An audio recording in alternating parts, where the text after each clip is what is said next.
The funny thing about KonoSuba is that KonoSuba kind of cemented itself as a must-watch very quickly in its first season because it was such a fresh take. It was a deconstruction of isekai tropes and trends, and while KonoSuba wasn't the first to do so, the comedy of KonoSuba really lent itself to say, KonoSuba is one of the greats, like, very quickly into season 1.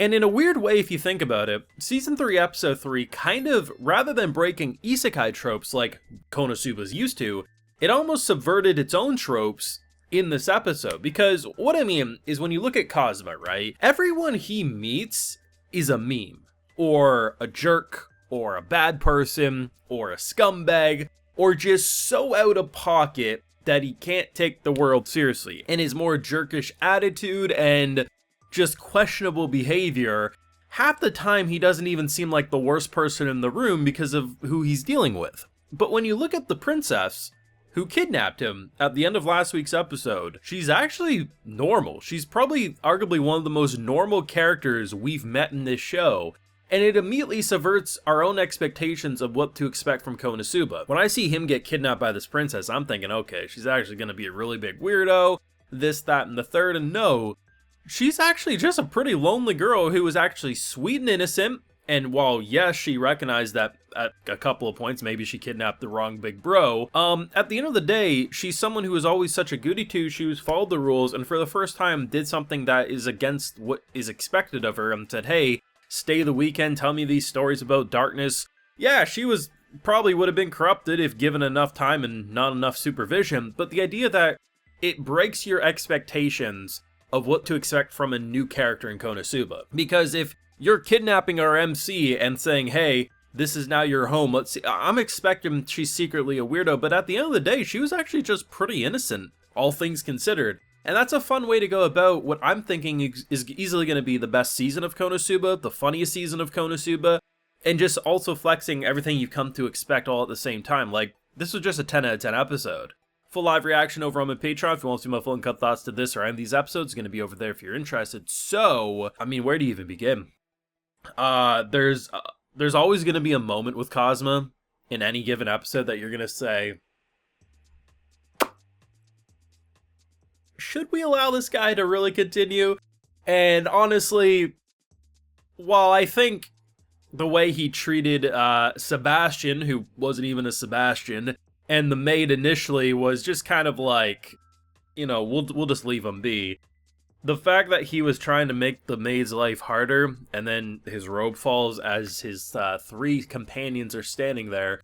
There's something about Darkness when she's in her serious noble mode, which is just fantastic. She goes from this degenerate, insane woman to the mother of the group. And it makes sense, because people who are actually like kinky, and in Darkness's case, likes to be hit, likes to experience pain, they're not really like that IRL in terms of they're functioning members of society. It's kind of like the difference of princess in the streets, freaks in the sheets. And that's Darkness's character. It's just, the thing about Darkness's character is she's surrounded by degenerates most of the time, which keeps her as a degenerate most of the time. But throw her back into her natural habitat, she's a completely functioning member of society, and it's fantastic. But the idea that it was supposed to be a weekend, right? They sent her letters to say, hey, you don't have to worry. I thought Aqua was going to get drunkenly swung in through the window drinking some bubbly to try to do a rescue mission. Better than I could have asked for. Because our boy gets so addicted that he's there for over a week, and they walk in to see a complete degenerate. Aqua's just upset because, like, if you're going to do this, I have to be here too, otherwise it's not acceptable. Megami, the sweet innocent girl she is literally falling in love with Kazuma, and then sees this is the man that she's falling. Like, she was like at a 7 out of 10 on the love scale. She dropped down to a solid 4 out of 10 after this episode, if I'm being honest. But I still think that's going to be where it ends up, but it's funny nonetheless. But it's nice because they actually execute an insanely interesting arc in this episode. So eventually he has to go home, right? It gets agreed on, we're going to throw him a big old party. And we get to see a bunch of the nobles and stuff, and the one fat noble. Actually, there's a couple of fat nobles, but the obese noble that we have a little bit of beef with, we get assigned to protect his home. Kazuma says, I'm going to go find this thief who's stealing from the rich. He's looking at it as his get-out-of-jail-free card. And the first person he has to stake out as a potential target is probably the person in the room who hates him the most.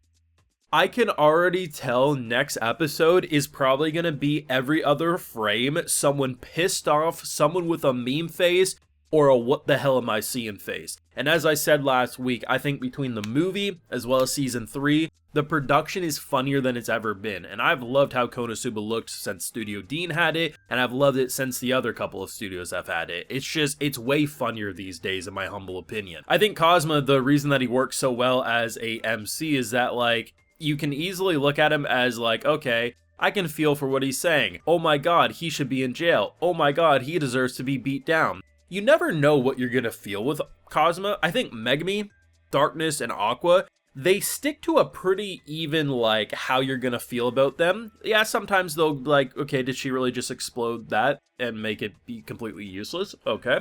Did Darkness just actually just go that kinky? Okay. Is Aqua that useless? Okay.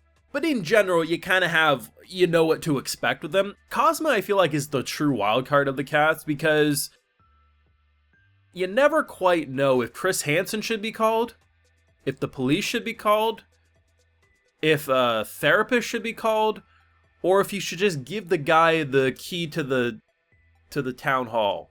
I never know with Kazuma, and this episode just let him be completely unfiltered, and while you might want to say, well, okay, sure, it's like, it's not going by traditional KonoSuba standards, but did he technically corrupt the princess?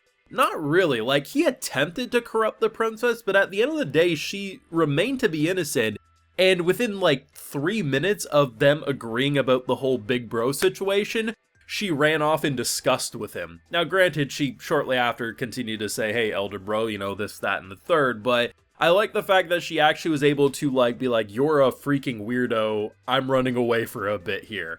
They did have wholesomeness. I mean, the whole, like, chess matches that went on for hours on end. It just felt like it was actually nice that rather than being introduced to another weirdo, and, like, yes, were the guards or the servants weirdos? No, but, like, the central characters you focus on in KonoSuba, there's always a gimmick about them that just is out of pocket, and I felt like the princess was, like, the most normal, the most nice, peaceful character we could possibly get, and the fact that she was like this holy light that prevented complete chaos from occurring was just fantastic. I thought this was a great episode. I have a very strong feeling about season 3, even more, even after the past 2 hilarious episodes. Episode 3 just cemented it even more for me, but let me know what you're feeling down below. Leave a like if you enjoyed, subscribe if you're new around here, of course ring that bell so you get notified when I upload more. And like I mentioned, we got those full live reactions over on my Patreon, and hey, while you're over there, I'll also give you a video shout out. So today we got Taco Tuesday, Benjamin Henderson, X Nico, Nugzio, Fuzzy, and Momo Cole. So I appreciate the support, everyone. Please take care and have a good one.